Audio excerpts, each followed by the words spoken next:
Is it started? Okay.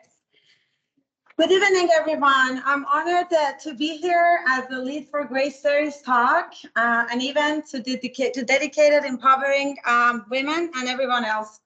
For over 8 years, this series has provided a platform for sharing experiences, knowledge, and inspiration.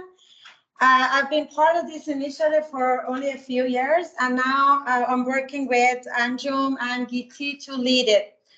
I want to thank all the individuals who have been contributed to this series over the years, previous organizers, Pushpa, Karen, and all the past department heads that supported this event, and they have deserved a special mention for setting that bar high.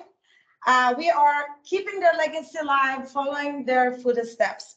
Also, I want to thank Dr. Bhavani for her continuous support always. I want to acknowledge the effort of everyone that currently helping us behind the scenes to make sure this event is a success. So Norma and the entire CS staff, thank you. And I also want to thank you guys being here, and your presence and support means a lot to us. With your participation and the continuous basically support, we can continue the legacy of the Grace Series Talk and make a positive impact to everybody's life.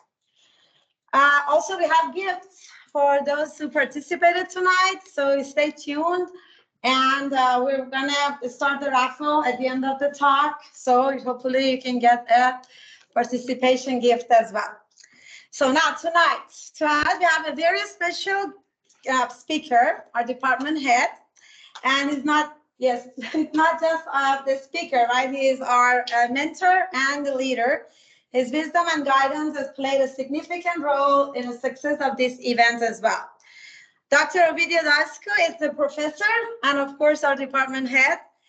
He is leading the research in the lab of algorithm engineering and development, focusing on computational geometry, algorithms, and optimization.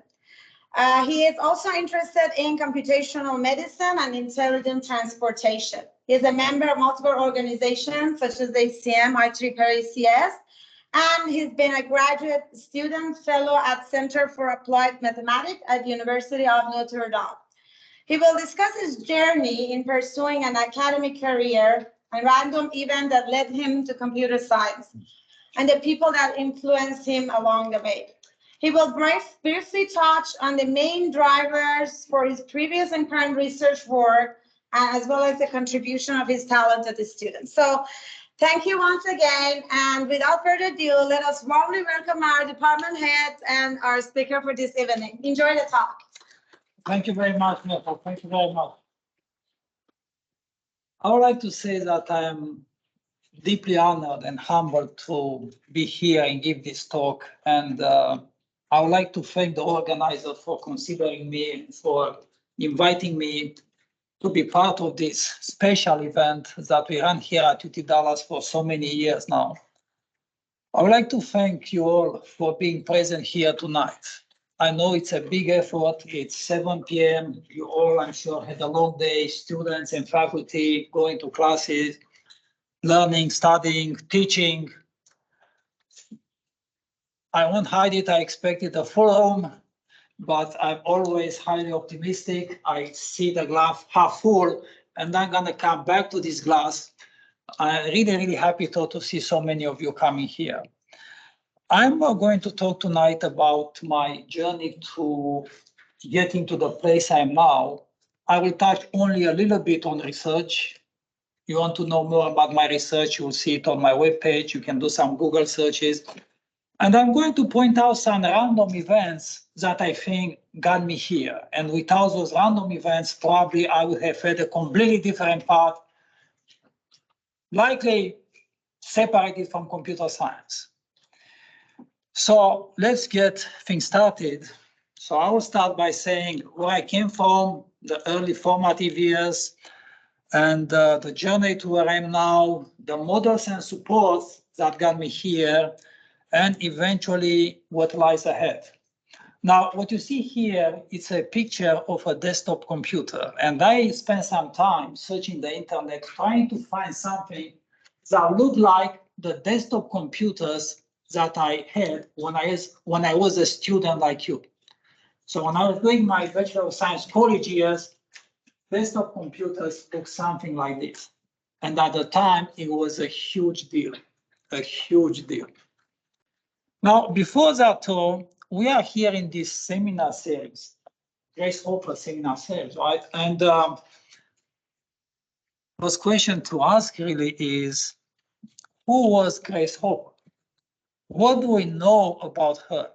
And did we have the curiosity to actually look and see who she was and what she did for computer science, for science in general? What do we know about Grace Hopper? I could ask someone in the room and I have a hand up and I didn't even see. Who was Grace Hopper?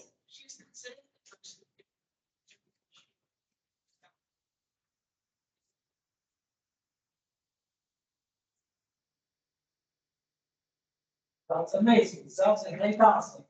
And that's what I was expecting, that you actually look into who she is, or you knew already who she was, and you will give that kind of answer. So who was Grace Hopper? Here's a picture of Grace Hopper in front of one of those computers from the early age of computing.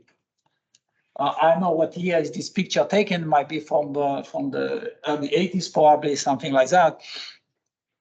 I couldn't find the actual year. So Grace Hopper, she was a computer scientist and a mathematician with actually 2 PhD degrees. One PhD in mathematics and the second one in mathematical physics. Now, I personally am not clear of the differences, but they must be significant. All right, so 2 PhD degrees. She was also a US Navy admiral, real admiral. So she served the country in different ways. One of them being that she was actually part of the US Navy, which I find myself very, very important, actually spectacular. She was part of the team that developed the first general purpose digital computer for business applications that was developed in United States. The name of the computer is Univac 1. And again, for those times, that was something really, really important, something so important, in fact, that generated the era of computing as we know now, after, of course, quite a few years. And she's also credited for popularizing the term of debugging in computing. So we all heard about bugs, computer bugs, computer bugs, so on. She popularized the term debugging for computer science. That was used before, but not in computer science, or not as much in computer science. So we got to know her a little bit. Now let's talk a little bit about myself, where I came from, the early formative years. I was born somewhere in Romania, a small town, south part of the country, many years ago. I have 2 siblings. I have a sister, she is 1 year older than I am, and a brother, he is 2.5 years younger than I am. And I grew up with my parents and my grandparents, same house. My parents, my mom was a kindergarten teacher. My dad was a quality control professional engineering type that worked for the only factories that was in our town. And both of them worked very hard. They were a model to me in my early ages because I seen their hard work. They were an example to me from that point of view. My grandparents, however, were very influential to me because they were the ones that actually spent a lot of time with the children, with the grandchildren. So with myself, with my sister, with my brother, we spent a lot of time with them, and we learned a lot from them in the formative years. I would say that overall, I had a very happy childhood. And something looking back, At my first 13, 14 years even, I was a happy kid. And I didn't have an easy life. I mean, let me put some things here.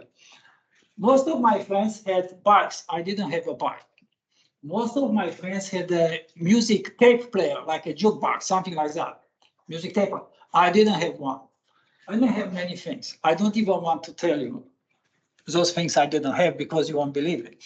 However, I had a soccer ball and I had lots of space. My house was on a yard that was big enough, and next to my house, it was a school and had a huge schoolyard. So I could just jump the fence and play there all the time. And my colleagues, my friends, they would come at my house, they would come to the schoolyard. We always play in the free time whenever we didn't study. And that was enough for us. And I was happy and I liked to do it.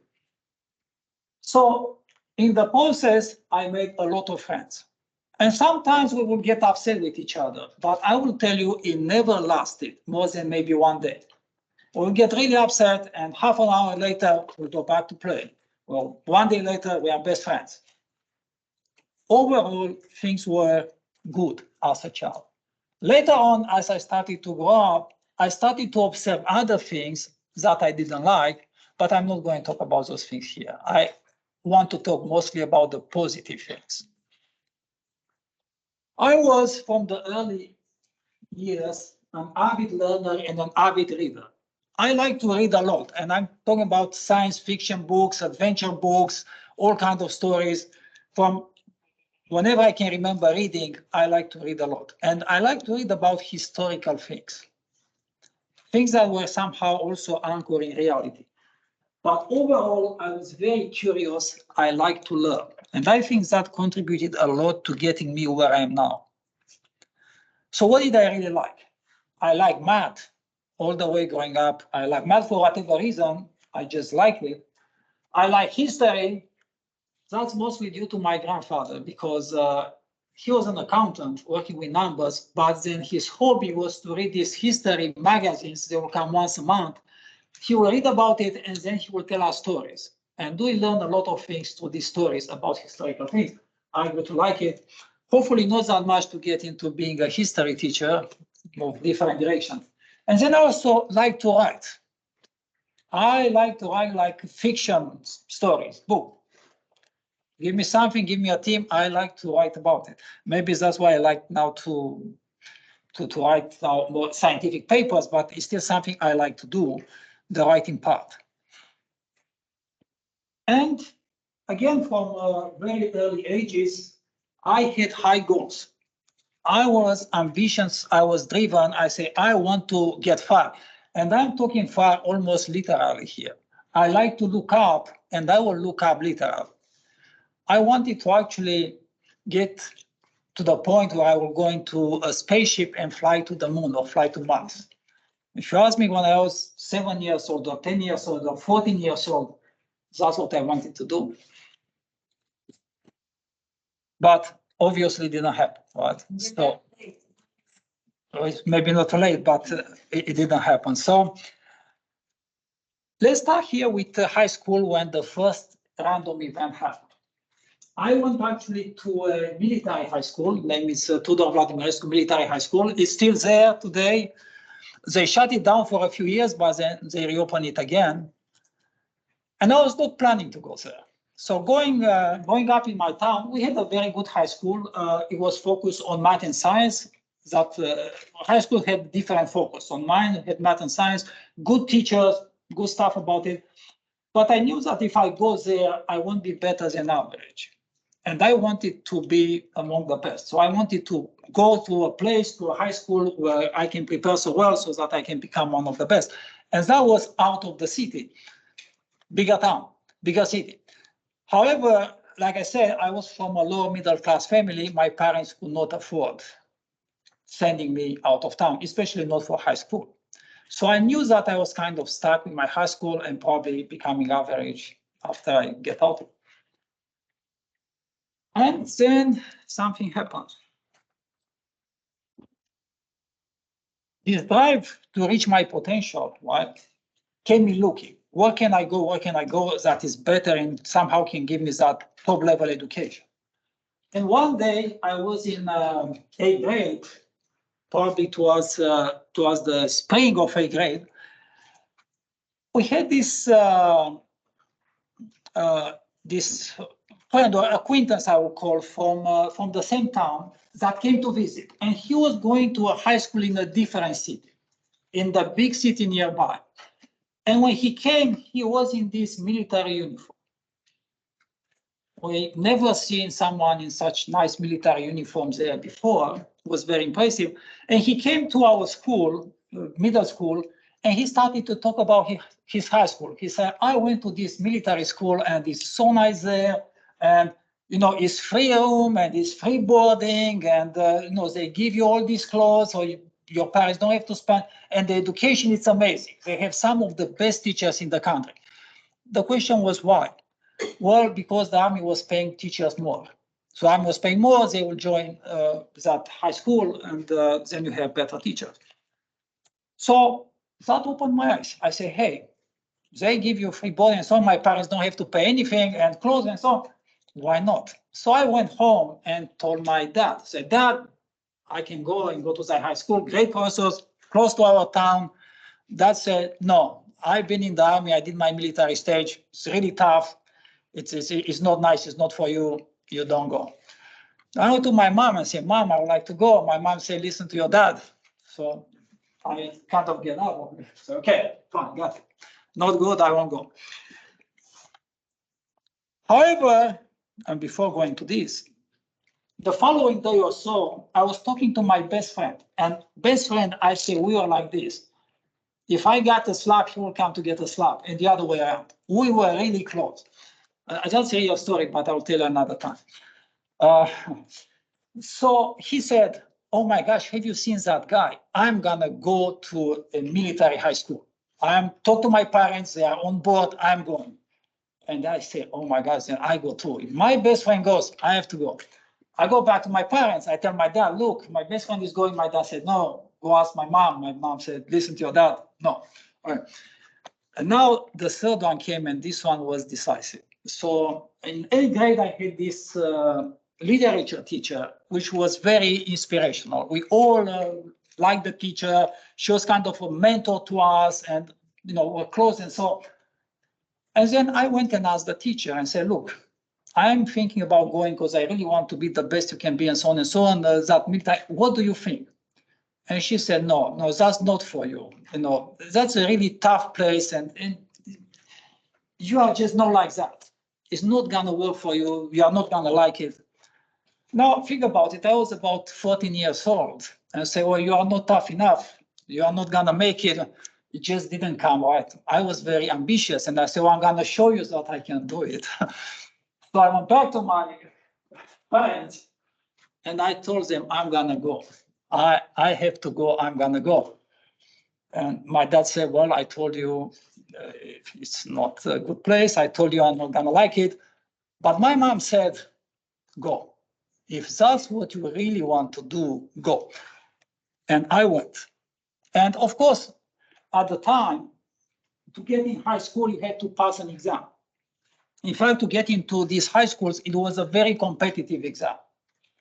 So you have national level subjects, will go all high school same day, and they have a cutoff. They admit a number of students. I recall my promotion was about 210 students entrance, because we had about 7 parallel groups of students, each with about 30 students. So 210 students. So we had to take this exam, and I took it. And guess what? I was the 12th in the high school admission exam out of 210, and a lot of them was not admitted. It was like 1 to 10, so 10 students per one place type competition.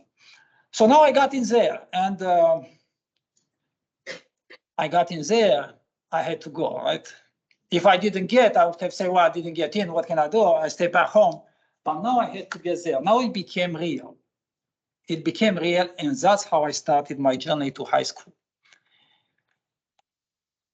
And it took me about a few days, less than 1 week, to say, what have I done? Why I didn't listen to my dad? It seemed really tough. It's completely different from what I was used to. Very rigorous, waking up at 6 a.m., doing stuff all day long until night at 10, 11, whatever. Very rigorous. I was like, what have I done? I should have listened. But I'm not gonna go back because the middle school teachers say I'm not gonna make it. I have to make it. I'm gonna show them that I can make it. So the first question that came to me then that I needed an answer is, how do I get out? Okay, I get here, but I don't want to stay there. And after, how do I get out? And I figured out that in order to get out, you need to have a top national academic record. So if you are one of the tops in your high school, you could go to this university that was preparing engineers for army. So something like similar to what, say, West Point is here in US or something like that. Or if you are really national level Olympic in one of the sciences like math, physics, chemistry, biology, then you can go to any university you want, civilian universities. And I said, I'm gonna be national level Olympic in something, and I'm gonna go to University of Bucharest, civilian university. So I started to study very hard for my second week in 9th grade, just to make it there. And I tell you, I work very hard. Waking up 6 a.m. in the morning, going to bed 12 a.m. So late at night, 11, whatever, 59 p.m. 6 hours of sleep every single day. 4 years, except vacations. Here's a picture from high school. This is 10th grade. See where you are. I was having more hair then. Now it's gonna be hard to recognize me. So I'm just going to point it out. But this is really, these are my colleagues, my class in 10th grade. The only civilian in the picture, he was a physical education teacher, PE teacher, and he was also the mentor for our class. So there's only one civilian in the picture on the top row. So I'm next to him. Okay. I'm next to him. He was a great person. The one, yes, yes, right. With a sweater. So I'm the one next to him. And the one on the other side, that lieutenant, I don't want to talk about him today. He gave us a really hard time at the time. But we were friends at the end. Well, I mean, you've seen all the movies and you kind of can imagine. But anyway, it was fun too. So that was basically high school. And one thing I learned trying to get to this national level competition was that there are so many others better than you. I mean, I try really hard, but there are others better than me. So at the time, Armenia was divided into a number of regions, much like we have states here in US. And you first have to win at the regionals to go to the national level. And I was competing in math. I said, math is my strongest subject, and I'll get back to this a bit later. And math had algebra and had geometry. And I was competing in that, but there were always these three other people from the theoretical math high school in that city that were better than me. So I always fought. First year, second year, third year, something like that. And only the first three would go to national. I got to my fourth year and I said, this is make it or break it. Fourth year, I could beat one of the three. But then there was another one that came from behind and beat me. So I was the fourth again, and that's it. I knew I cannot go to a civilian university at that point. But I learned a lot of things in the process, really. And the most important thing, frankly, I learned about my limits and my capabilities. Learning your limits and understanding what you can do and what you cannot do is very important in life. The sky's the limit, that was my personality, but then I realized the sky is really, really far away. Okay, the limit was actually down to earth. Let me put it this way. So I say, okay, I'm gonna go for college admission to the Technical Military Academy. That one's that prepares engineers for army. I was well qualified for that, no problem. I only had to get into it because, again, it was a national level exam, and they will take from all these military high schools, and they will also admit civilians. and the number of places was really small. I will tell you, for the place I got in, the specialty I got in, there were only 12 places.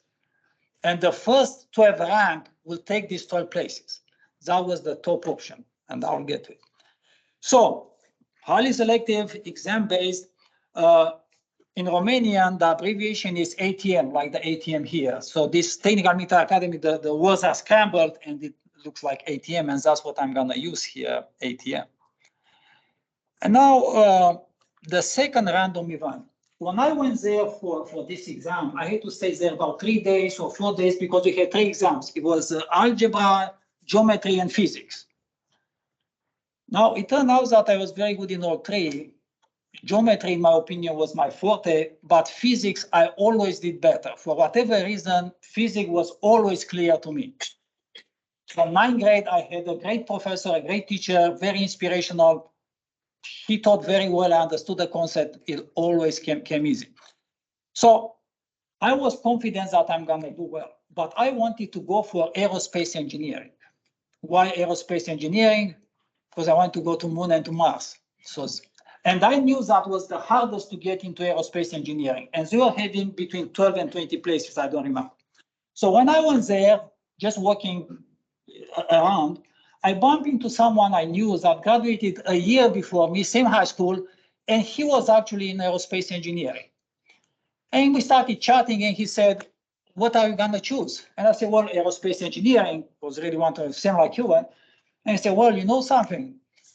2 years ago, they started a new discipline here. It's called computer science. They have it every 2 years. They didn't have it when I applied, but they have it now. And if I were you, I would go for that because computers are going to be the future. That's the first time I really heard about computers and computers being the future. So I went there convinced that I would be an aerospace engineer. And then now, what is that? Computer science and automation. I had no idea about it. What is a computer? Never seen one. Should I go for it? And I say, why not? I trusted my friend. I knew him from high school. I knew he was smart. I felt he knows what he's talking about.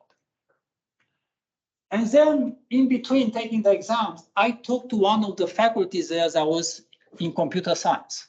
And he asked me, what are you applying for? I say computer science because that's the future. And he told me, you are making a big mistake. I said, why? He said, well, computer science is at the beginning, and it's going to change very fast. You are going to have to learn a lot of things all your life. This is going to more and more and more kind of, why don't you choose something that doesn't change? Something that changes very slowly. Then you learn it once and you don't have to worry for the next 30 years. I said, well, good point, but why are you in computer? No, I said, look, I really like that because I'm not going to get bored. If I learn it once, then I'm going to be bored for 30 years if nothing changes, just the work. But I really want to be challenged. I want to go into a field that changes, that is dynamic. And I was lucky, right? Because we've seen a lot of changes in the last 30 years or so. Moreover, I made a very good judgment here. I say, well, spaceships will need computers then, and they will need people there that know to work with those computers. My dream is not shattered yet. I can still be there, right? Don't need to be an aerospace engineer, just a computer scientist. So now I had to change from math and physics and learn about programming. And it turned out that it came easy to me, and I was very passionate about programming.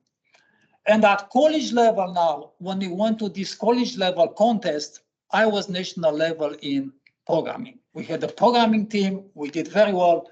I'll tell you, I was not the best. There was someone that was in the first generation, so 2 years actually older than me, that is actually in US too, and was for a company here in US, I'm not going to say the name. She was better than me. She was like first place, national level, Olympic in programming. Amazing, amazing person. And then someone else that also I know that was very good, 1 year older than me, that he's also in US. I told him that I might mention his name here, but I decided not to. He's working for one of the top companies now. and he was very good. But I was there among the top, definitely the best, I would say, in my promotion. So I was admitted to this technical military academy in 1985. It so happens that I was also the first by the score. So I had the highest admission score at the time, which came as a surprise even to me. And like I say, the first 12 actually went to computer science. So it was a very, very small class that we had. Lots of advantages and disadvantages being such a small class, I will tell you that. And I graduated in 1991, unfortunately not the first. So that was a little bit of disappointment. I don't remember now. I think I was the third or the fifth, something like that, but not the first. And the college was actually 5 years, not 6. But after admission into college, I had to go 9 months for military stage. Like I didn't have enough. Military high school and military stage, why did I have to do it? And then technical military academy, a lot of uniforms there and ties and so on. You see me with ties, I grew up with them. It turns out that during my college years, I had great inspirational teachers that became mentors, and then some of them remained lifelong friends. Even now, when I go back to my country, to those of them that are still alive, I get in touch with them. And sometimes I would just shoot them an email just to see how they are doing. I'll say they are dedicated faculty and they had a huge impact on me. And I'm going to put 3 names here because I think they were the more influential. Maria Bătinețu Giorgio. She wrote the math textbook. High school, when I was studying math to be Olympic, I was reading her books. Then go to college, and now I have her my teacher. I mean, for me, it was like, say, someone here going to a Taylor Swift concert, for me going to high school having her a math teacher was such a big thing. I will tell you, she was a very tough teacher, especially when it came to grading. She's a very good teacher, but very tough. Sometimes maybe 2/3 of the class would fail the exam and they will have to retake it. You see here 2 samples of books, one for high school and that one, the one on the left side, as I saying, the one that is red, that's for college, was a college math book. And then I had 2 other faculty, Victor Patricio, I'm still in touch with him. He was my master thesis advisor. He had a PhD in cybersecurity, actually, and with focus, I think, on cryptography. So he would teach the cryptography courses. So that's how I learned about the public key cryptography and RSA and all that. I really loved the cryptography class because it was mostly like math. And he also taught expert systems and automata theory and operating systems, a lot of courses. He was a great mentor, very pushy, actually. So my master thesis was actually an expert system, and expert system were part of AI. Now we talk about machine learning, but really before that was expert system. And I also had to code my whole system. I mean, it's not just writing the thesis, but developing the software and showcasing the software, proving that it's working well. And then I have another one, George Daescu, or George Daescu in Romanian.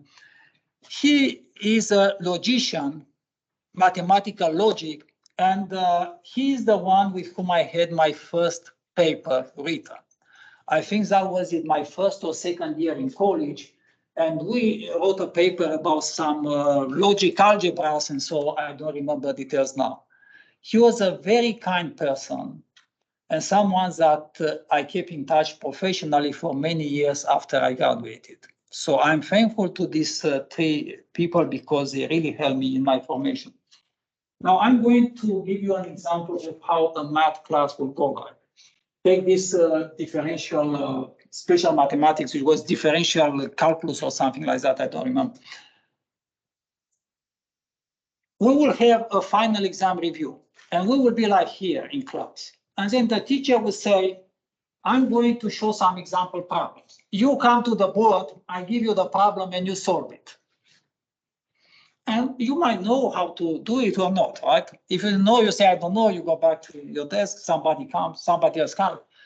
So my first exam of this type, first semester, math class, they knew that I know stuff because I did well in homework, and sometimes I raise my hand, I say, I know, just to show off, I know. And they kind of figure out that I got these differential equations right. I understood the theory and I know how to do it. And they will say, Ovidiu, you come to the blackboard, it was a blackboard, and let's do the first problem. They gave me the first problem and it was hard, but I knew how to do it. I finished the problem, I wanted to go back to my desk. And the professor would say, oh, no, I didn't say go back, stay here. I'll give you a second problem. Give me a second problem, no, hard too. I figured it out, I did it. Can I go back? No, stay here. I was kept the whole hour at the board asked to solve problem. I solved every one of them. At the end of the class, the professor said, you don't have to come to the exam. I tested you enough, you have an A, go home. All the other students in the class, they had to take the exam. Now, sometimes I was thinking to do the same in my class at some point. Just let me know if you are up for the challenge. But that happened to me my first semester in college. You need to have good nerves. You have to have good nerves. I think I have good nerves after, it's military high school and military stage. So, so I graduated from this college, and then I stayed there as a lecturer for 4 years. So I started to teach classes. And some of the students I was teaching at the time are still my friends now. In fact, the dean of the school from where I graduated, it's one of my former students. So whenever I go there, I'm like an honored guest. Just have to pick up the phone, say I'm coming, and they are really nice to me. And some of my former students also are still related to our part of that.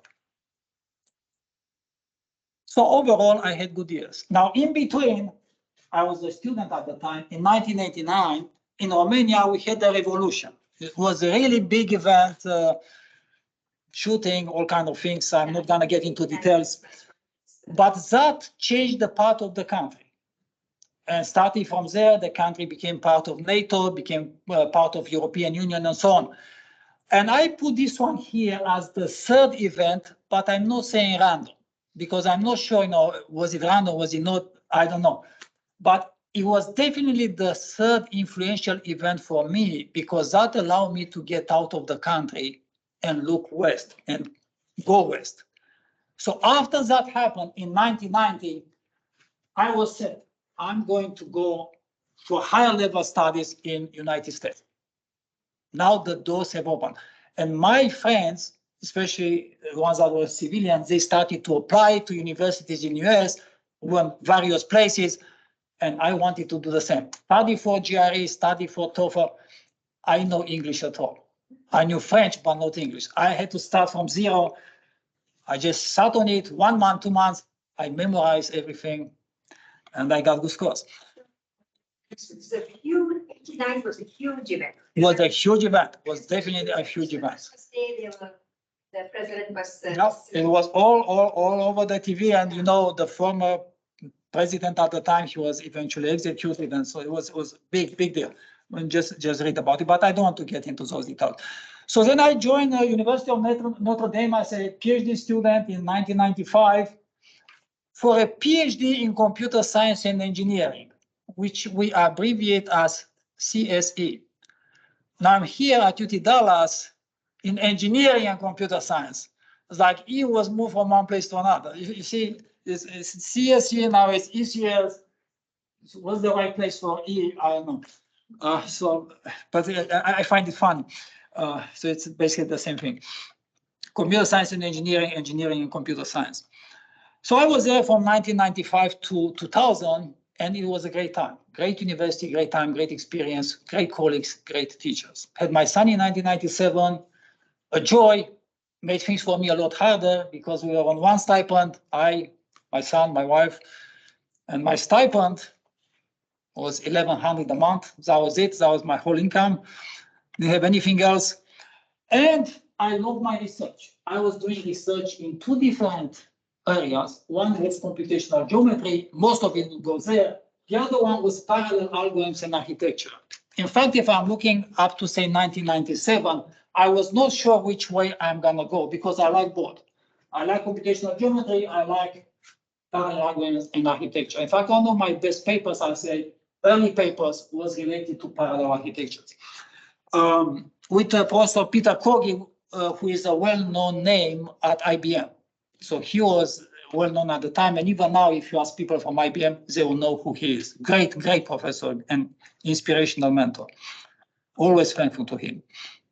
But I went to computational geometry because my PhD advisor was in computational geometry.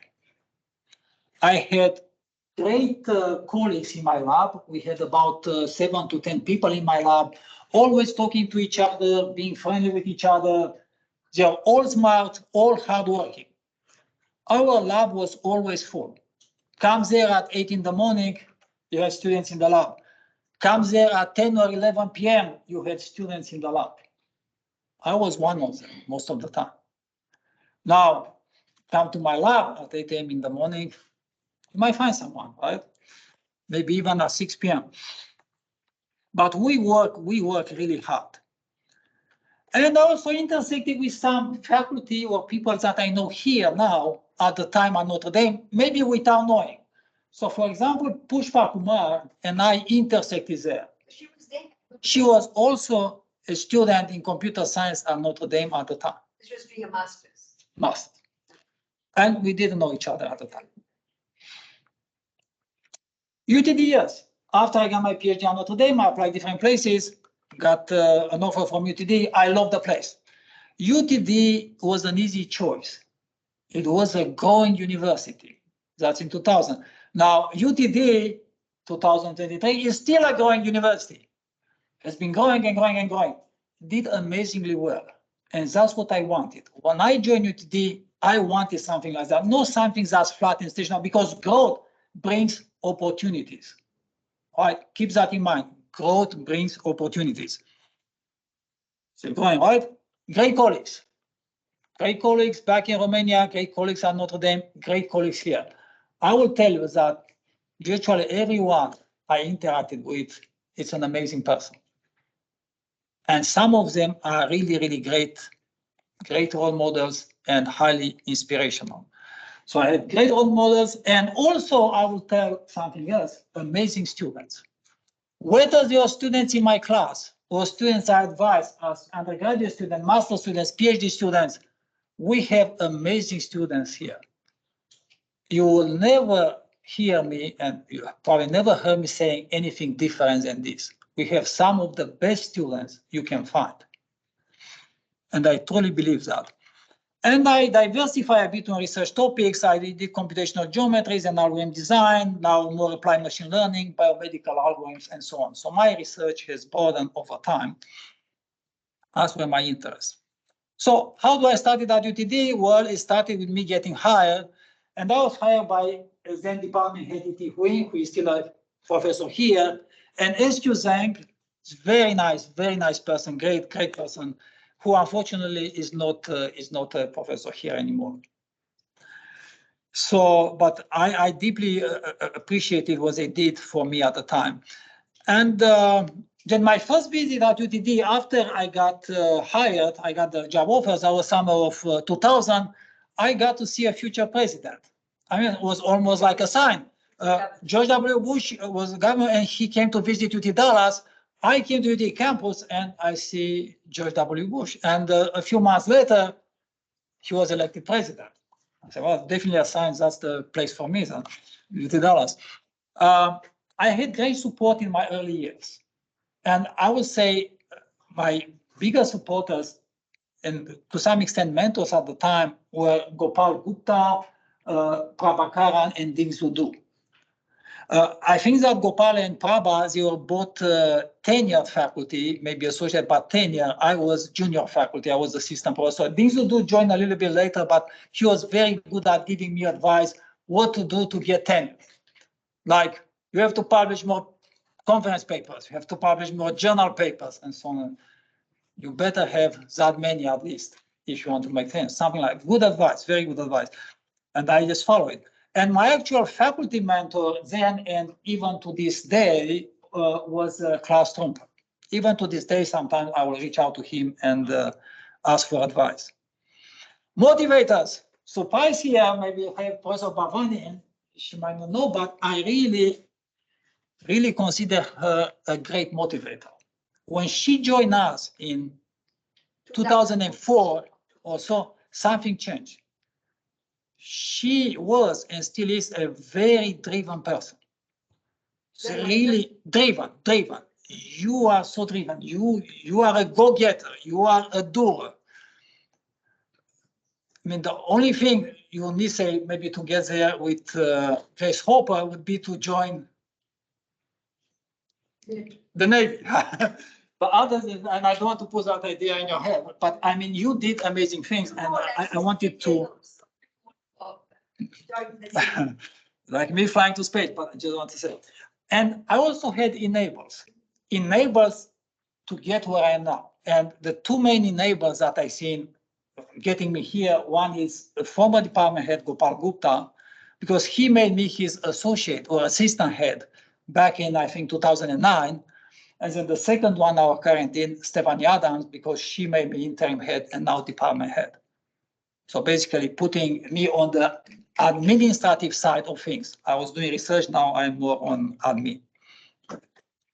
But most important thing is my academic joy. What I really like to do for 20-something years, and I still like to do now, is my research and working with my students. And I think that's true for all faculty, or at least most of them. But for me in particular, I always enjoy now. I remember the names of my PhD students. I remember how we work in the lab. I remember what they did in the lab. I have fantastic memories about our work together. And I keep in touch with most of them. In fact, one of them visited us recently and we almost hired her for a faculty position in CS. She chose to go a different place. Another one, I know it's on a boat sailing around the world. He says that's going to stay for 2 years because he made a lot of money from his computing profession. He can afford that. That's very good. And so many others that are local and I still keep in touch with. Now, my main research goal up to this day was to come up with probable best results. The same drive that I started back in middle school. Right? I want to be the best and somehow one of the best. And so, same in research. I want to solve problems, but not just solve some problem and get some result. I want to prove in some way that you cannot do better than me. That's the best you can do, or otherwise make it so hard for you to do better than me. If I publish a result in a paper and somebody beats me in 6 months, I don't like it. You beat me in 10 years. Work on it to do better. That was my goal of research, not necessarily just publishing, but rather publishing this type of work. Now, more recently, I become more practical because frankly, I want to see these theorems that I'm proving put to work. So this brings me to what lies ahead. Serving the department and UTD, I'm department head now, I'm on the admin side, takes me a lot of time, takes me away from my research, but to a good extent, I also enjoy what I'm doing now. Make it real, meaning that these biomedical algorithms I'm working now, I want them to actually, maybe some of them, not all of them, move to practice and have a real impact. So that's what's driving me now. Address these biomedical problems, but move the results to practice, have a real impact.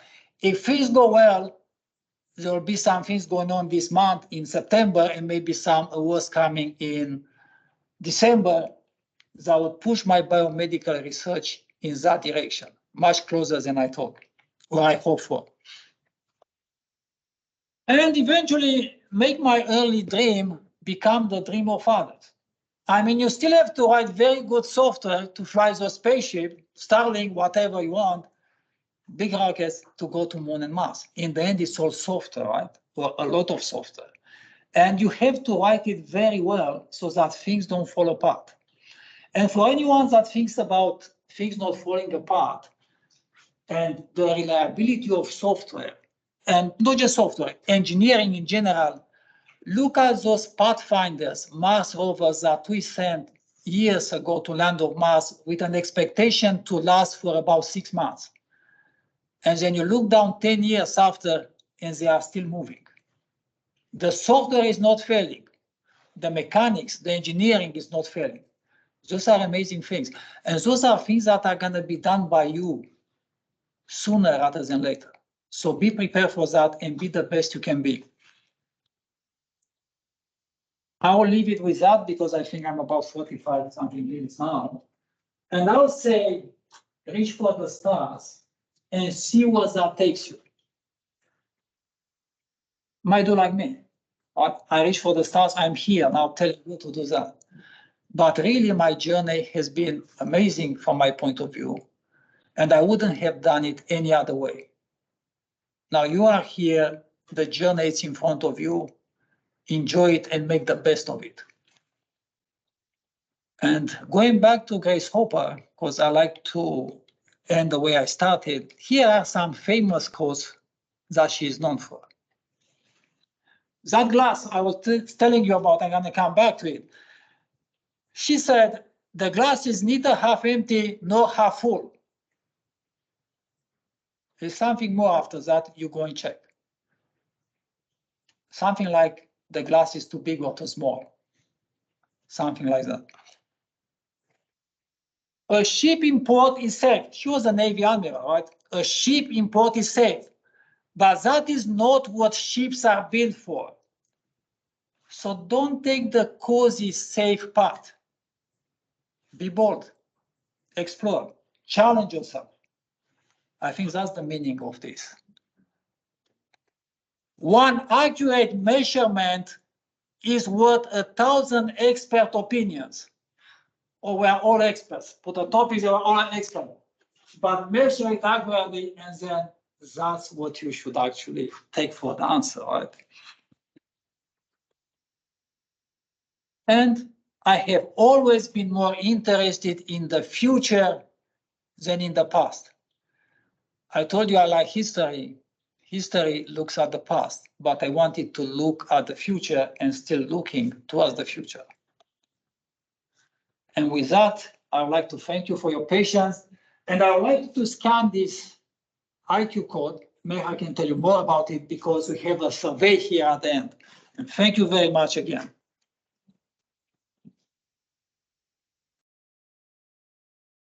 Talk, even for me, because Thank you. even though I've been working for 43 years, I'm still looking for that motivation.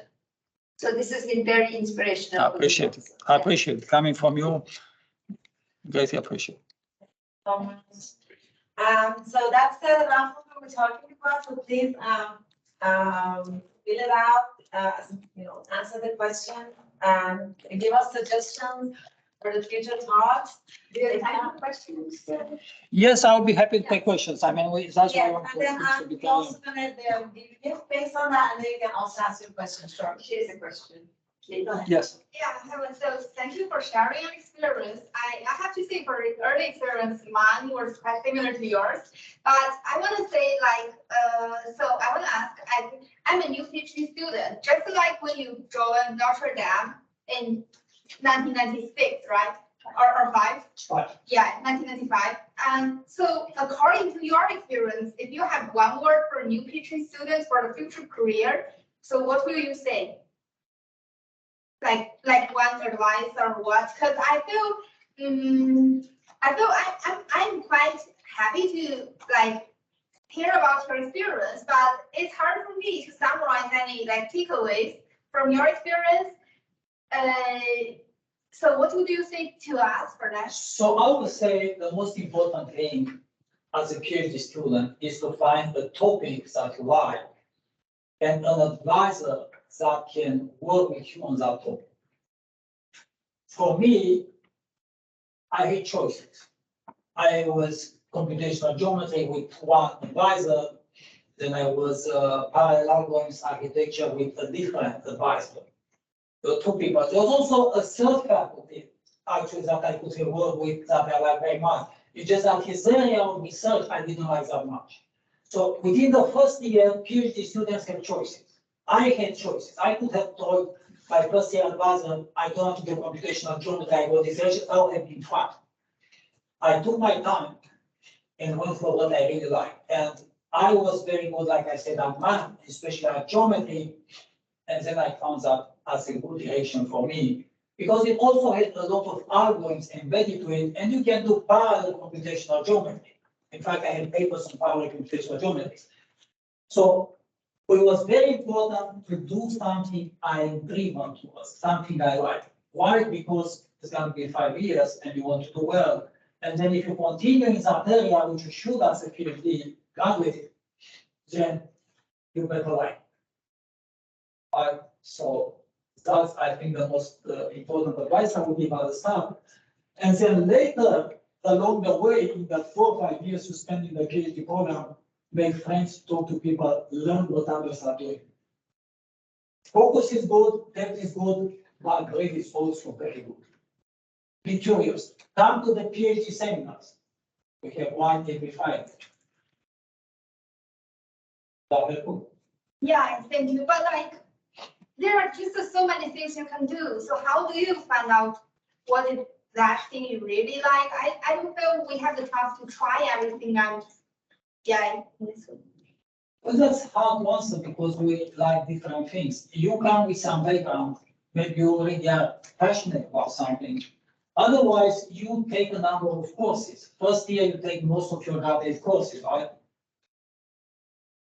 Take the courses, read about it, look into some papers, see what really attracts you to the field. Don't switch from one to another, jump from one to another too quickly also. There are trends, like for example, now everybody is doing CNNs. We know that trends are going to end. Probably we are not going to talk about CNNs in 2